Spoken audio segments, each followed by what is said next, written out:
નમસ્કાર મારા વાલા ગુજરાતીઓ, રેડિયો સિટી જોક સ્ટુડિયોમાં આપનું સ્વાગત છે.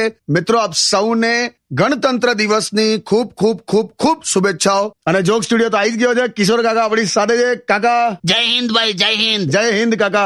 આજે સવારે છે ને પેલા હું આ વિડીયો જોતો હતો, આપણે પરેડ જોતો હતો 26મી જાન્યુઆરીની. અરે શું સ્ટન્ટ બતાડ્યા છે કાકા. 35 જવાન એક જ બાઇક પર બેઠેલા. આખો એક જબરજસ્ત સ્ટન્ટ હતો. 35 લોકો એક જ બાઇક પર.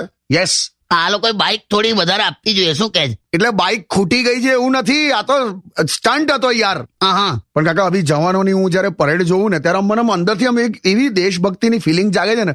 મેરે દેશ કી ધરતી સોના ઉગલે ઉગલે હીરે મોતી, મેરે દેશ કી ધરતી. તું રેવા દે ને ભાઈ, તું ના ગઈશ. આમાં દેશભક્તિથી વધારે પેલા વરઘોડામાં ગાતા હોય ને એવું લાગે છે. દરેક વાતમાં મારો વિરોધ કરો તો તમે કંઈક કર્યું છે દેશ માટે? ભાઈ હું કોઈને નડતો નથી, એ બહુ છે.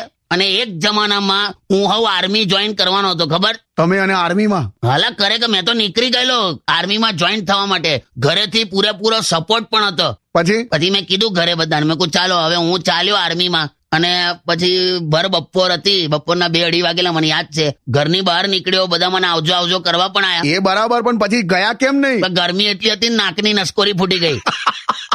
બધા કે આવતો રે પાછો આવતો રે. આપણાથી નહીં થાય, આવતો રે. એટલે પાછો આવ્યો, બાકી તો આમ રગ રગ મેં હે. યસ, સેલ્યુટ છે આપણા દરેક જવાનને. જય હિન્દ.